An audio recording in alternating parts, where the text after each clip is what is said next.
उत्तराखंड की पावन धरती पर लगातार हम लोग कवरेज कर रहे हैं, लोगों से बातचीत कर रहे हैं। गली गली कस्बे में जाकर, वार्ड में जाकर लोगों से बातचीत करने के बाद ये लगा कि कुछ नगर पंचायत इस ज़िला हरिद्वार में नहीं बनी है और जहां हम मौजूद हैं ये रामपुर है, क्योंकि पहले एक गांव हुआ करता था, अब ये नगर पंचायत बन गई है।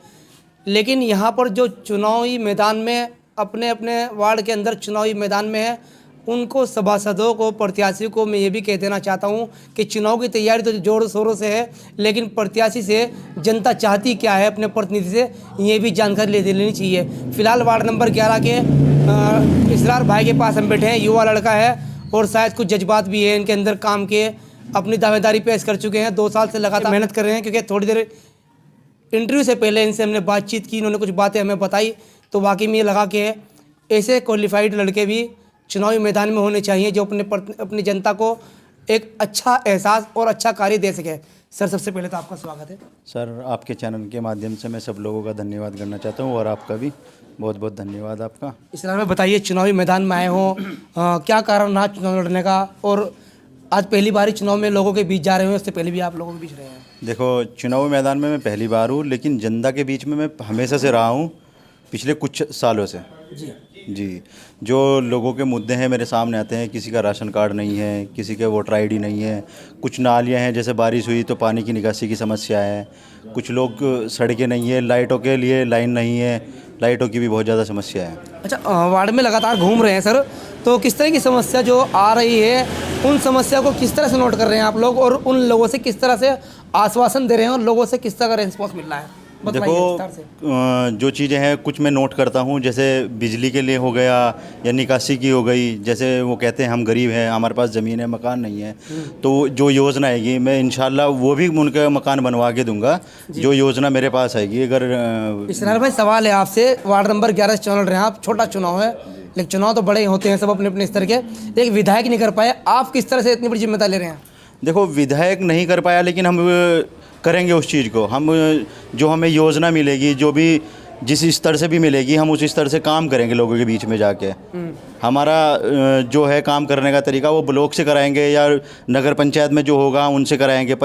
जो चेयरमैन होगा हम उनके पास जाएंगे बार बार काम लेके, भाई हमें काम कराना है, लोगों के बीच का हमें काम कराना है। डॉक्टर साहब, सवाल आपसे भी है, आप बड़ी चुटकी ले रहे थे थोड़ी देर पहले बैठे हुए सर, तो सवाल ये है सर आपसे कि आपने कहा कि एजुकेशन अनिवार्य है, आप डॉक्टर से हैं, और आपका भी मैंने निवेदक करता मैं इसरार भाई के लिए वोट की अपील देखा है, तो डिग्री कॉलेज या इंटर कॉलेज ये कैसे आप सभासद के अंडर में आ सकता है?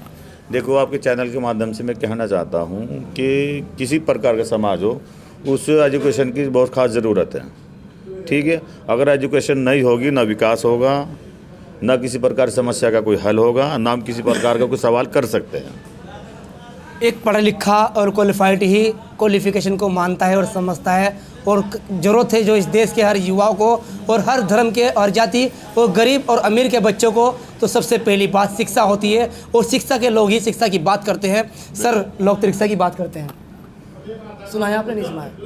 क्या लोगों ने शिक्षा के अलावा, रिक्शा की नेता लोग रिक्शा की बात करते हैं, हम रिक्शा देंगे, कारोबार देंगे। देखो, मैं आपसे कहता हूँ कि आप शिक्षा दीजिए, कारोबार तो हम खुद ले लेंगे। अगर हमारे पास शिक्षा नहीं होगी तो फिर रिक्शा आएगा। सर, जागरूकता की आवश्यकता है। हाँ, काम तो कोई भी करा देगा मेहनत करके, भाग दौड़ करके, लेकिन सबसे बड़ी बात जागरूकता। आप समाज के अंदर और वार्ड के अंदर जागरूकता कैसे पैदा करेंगे? जागरूकता हम गली गली जाएंगे, लोगों को समझाएंगे आपके अंदर एजुकेशन की कमी है।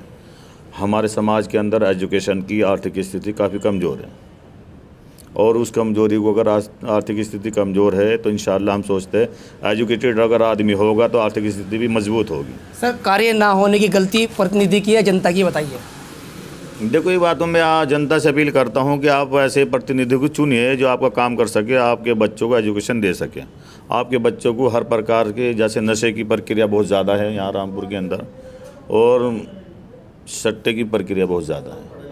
इसी के माध्यम से मैं कहना चाहता हूँ कि अपने बच्चों को एजुकेशन दीजिए, एजुकेशन का इंतज़ाम सरकार के द्वारा मांग कीजिए। ऐसा नहीं कि सरकार आपको नहीं दे, सरकार का तो एक फंडामेंटल राइट है आपका भी, आप एजुकेशन के बारे में मांग कीजिए। इंटर कॉलेज, डिग्री कॉलेज बच्चों के लिए किसी प्रकार की कोई एजुकेशन की। इसरार भाई, अगर यहाँ से सभासद चुनने जाते हैं, तो डॉक्टर साहब किस तरह का प्रयास रहेगा? अगर इसरार भाई यहाँ से सभासद चुने जाते हैं तो इंशाल्लाह मुझे उम्मीद है तो यहाँ अपने जैसे वार्ड से चुन कर जाएंगे प्रतिनिधि, तो ये मांग करेंगे सरकार के द्वारा मांग करें। अगर यहाँ से चेयरमैन के द्वारा किसी प्रकार की कोई योजना मंजूर नहीं होती तो ये सरकार के द्वारा मांग कर सकते हैं, एक एप्लीकेशन डाल सकते हैं किसी प्रकार की। डॉक्टर साहब सभासद के चुनाव लड़ रहे हैं, प्रत्याशी अध्यक्ष पद के चुनाव लड़ रहे हैं, लेकिन कुछ सभासद प्रत्याशी चुनावी मैदान में हैं, उन्हें इस सभासद के पद का, गरिमा का और किस तरह के उसमें कार्य आते हैं उसके बारे में विस्तार से जानकारी नहीं है। कुछ लोगों से मेरी बात हुई तो वो कहते हैं कि अगर हम सभासद चुने गए तो एक बस अड्डा बनवा देंगे, तो कैसे बनवा देंगे? नहीं, बस अड्डा क्या करेंगे? आप एजुकेशन की बात कीजिए ना, बस अड्डा क्या करेंगे? मजदूरी करेंगे, वहाँ रेडी लगाएंगे, वहाँ टिकट बेचेंगे, क्या करेंगे बस अड्डे के पास? बताइए आप। स्कूल चाहिए, स्कूल चाहिए हमें तो। गरीब कन्याओं के लिए क्या होना चाहिए? गरीब कन्याओं के लिए तो उनके लिए भी एजुकेशन की काफ़ी कमी है यहाँ पर। सर एजुकेशन तो आपने रख ही दी है सारी बात, लेकिन देखिए बड़े बड़े लोग बड़े बड़े बैंकेट होल्ड कर लेते हैं, बड़े बड़े घर होते हैं, बड़े बड़े घेर होते हैं, लेकिन कुछ गरीब भी हैं, उनके लिए एक विवाह का स्थान भी, विवाह के स्थान के लिए है। ये हमारे गाँव में अभी इस प्रकार का किसी प्रकार की कोई भी विवाह के लिए कोई स्थान नहीं है। हम सरकार से भी अपील करेंगे और जो यहाँ से चेयरमैन चुना जाएगा अध्यक्ष पद के लिए, हम उससे भी अपील करेंगे, आप गरीब जनता के लिए एक बारात घर की व्यवस्था कीजिए। ठीक है इसरार भाई, किस तरह से लोगों को रुझान बना रहे हैं, किस तरह से अपनी तरफ खींच रहे हैं, लालच दे रहे हैं या मोहब्बत से खींच रहे हैं? नहीं, जो वार्ड नंबर 11 है ये मेरा परिवार है, तो परिवार का मुझे भरपूर प्यार मिल रहा है और इंशाल्लाह मैं घर घर जा रहा हूँ, हर घर से मुझे भरपूर प्यार मिल रहा है। सर क्या अपील करना चाहेंगे हमारे माध्यम से? आपके माध्यम से यही कि लोगों से मैं रिक्वेस्ट करता हूँ, मैं हाथ जोड़ के उनकी विनती करता हूँ कि वो मुझे ज़्यादा से ज़्यादा समर्थन करें और मुझे भारी मतों से जिताएं। ये हमारे साथ इसरार भाई जो वार्ड नंबर 11 से सभासद हैं, युवा हैं, एजुकेटेड हैं, और साथ में डॉक्टर साहब जिन्होंने बैनर में भी डॉक्टर साहब लिखा हुआ है, लेकिन इनकी मेन मुद्दा शिक्षा का है। शिक्षा पे ज़रूर ध्यान दें और मैं वार्ड 11 के सभी लोगों से अपील करना चाहूँगा कि कमेंट बॉक्स में लिख करके जरूर बताएं डॉक्टर साहब के जो मांग है, डॉक्टर साहब की जो अपील है, डॉक्टर साहब की जो राय है और इसरार भाई का जो मेहनत है और जो ये चाहते हैं अपने वार्ड के लिए, क्या ये वाकई में ही सही है? और इनको अगर सपोर्ट करते हैं तो बिल्कुल कमेंट बॉक्स में लिख के बताएं। फिलहाल इतना ही। मैं अपने सहयोगी सारिक के साथ निसार मलिक, फ्रीडम 100 न्यूज़।